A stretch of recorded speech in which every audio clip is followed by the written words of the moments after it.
My name is Bellamy. I am 28 years old. I came from the funeral to tell my parents and sister that my husband had left me.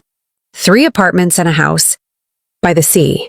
And even as I replay that moment in my mind, my chest tightens the same way it did that day. Heavy with grief, yet strangely hopeful. Because despite the unbearable loss of the man I loved, I believed I still had family. I believed I was walking into the one place where I would be held. Comforted, protected. But when I entered the house, I overheard my parents talking, their voices low, urgent. The kind of whispers that instantly make your stomach drop. And I froze in the hallway, my hand still resting on the doorframe, my black dress smelling faintly of lilies and incense, my heart pounding as my mother said words that would shatter something inside me forever. We have to move quickly before she understands anything. The lawyer said the evaluation will be enough. Once she's declared mentally unfit, the estate can be controlled. I remember not breathing, not even blinking, because my brain refused to accept what my ears were hearing. And then my father's voice followed, cold and practical, stripped of any warmth I had ever associated with him. She's always been fragile. No one will question it. After the funeral, she's emotional, unstable. It's the perfect timing. What they said made me turn pale. My legs trembling so violently I had to lean against the wall to stay upright. Because in a matter of seconds, my reality twisted into something unrecognizable. Something cruel, something I never imagined possible. My own parents discussing me like a problem to be managed, a weakness to be exploited, a barrier standing between them and my late husband's $4 million estate. My mind raced back through years of memories, searching desperately for signs I had missed, moments that now seemed poisoned with hidden meaning, the subtle questions about finances, the sudden interest in my marriage, the rehearsed sympathy after my husband's death, and a sickening clarity began to form. This was not spontaneous, this was planned. My sister's voice cut through my spiraling thoughts. Hesitant yet complicit, asking, "But what if Bellamy fights it?" And my mother responded with chilling confidence, "She won't, she trusts us. And even if she tries, the medical reports will speak for themselves." Medical reports, evaluation, mentally unfit. Each phrase echoed like a hammer striking my skull, because I knew exactly what they were referring to. A brief period years ago when I had sought therapy after a traumatic accident, something I had openly shared with them in vulnerability, never imagining that my honesty would one day become a weapon aimed directly at my life. Standing there, hidden, listening to the people who raised me calmly orchestrate the legal erasure of my autonomy, my grief mutated into something sharper, something electric, a mix of disbelief, betrayal, and a rising, unfamiliar resolve.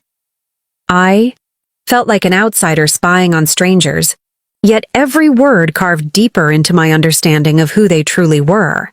And as the conversation continued, discussing documents, timelines, and the lawyer guiding them through it all, I realized the most terrifying part was not their greed but their certainty, their absolute confidence that I would never suspect them, never defend myself, never see them as enemies.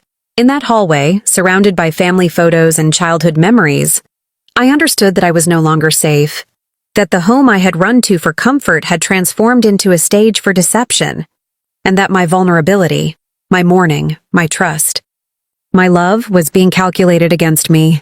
But what they did not know, what none of them could have imagined, was that my husband had prepared me for this possibility in ways I barely understood at the time. His cautious insistence on transparency, his habit of documenting everything, his quiet warnings that money reveals truths people work very hard to hide. As my parents' voices faded into logistical details, a strange calm settled over me. Not relief, not forgiveness, but a focused, steady awareness that changed everything. I was not powerless, I was not naive, and most importantly, I was not without proof. My silence ended because that day in the hallway I did not collapse. I did not storm into the room. I did not give them the satisfaction of seeing my shock. Instead, I walked back out of the house as quietly as I had entered, my pulse roaring in my ears, my mind moving with a clarity I had never felt before, the kind born not from confidence but from survival. Grief had already taken my husband, and I refused to let betrayal take the rest of my life.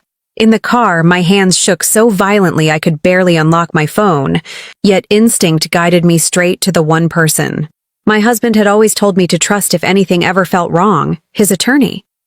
My voice cracked as I spoke, but I chose my words carefully, describing what I had heard without dramatics, without emotion, because this was no longer a family matter. This was a legal ambush. There was a pause on the line, a long, heavy pause, and then he said something that changed the entire battlefield. "Bellamy, your husband anticipated external pressure.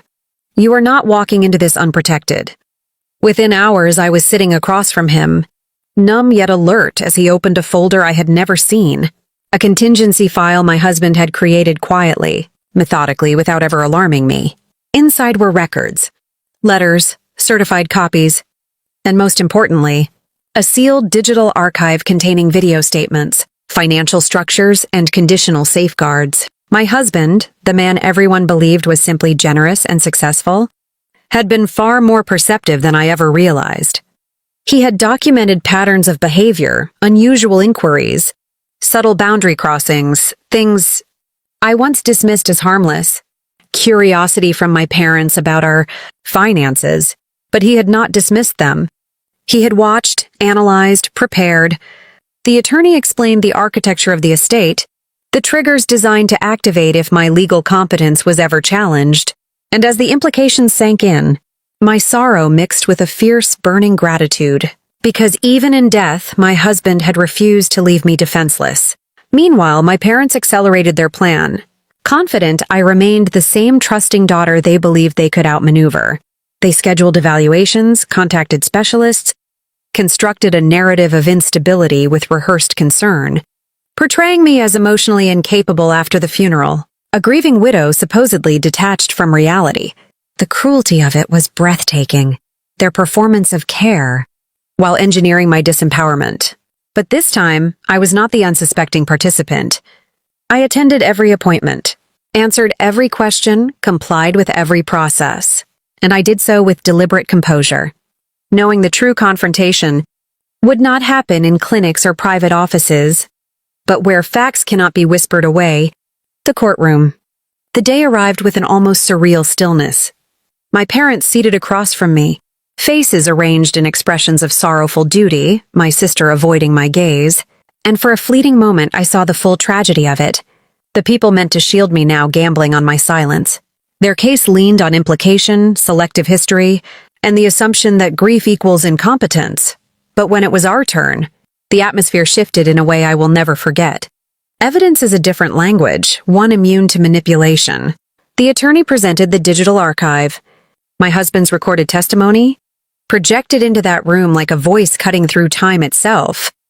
Calm, precise, undeniable.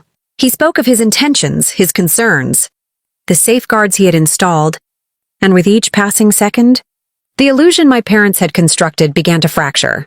Financial logs exposed inconsistencies. Communications revealed motives. Their quiet strategy unraveled under the weight of documented reality. I watched confidence drain from their faces, replaced first by confusion, then disbelief, then something closer to fear.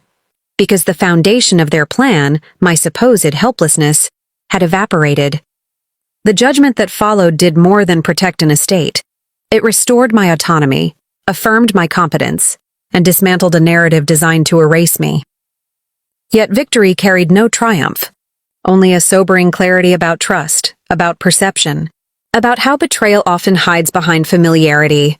I walked out of that courtroom, not as a victim of a scheme, but as someone permanently awakened to the necessity of self-advocacy.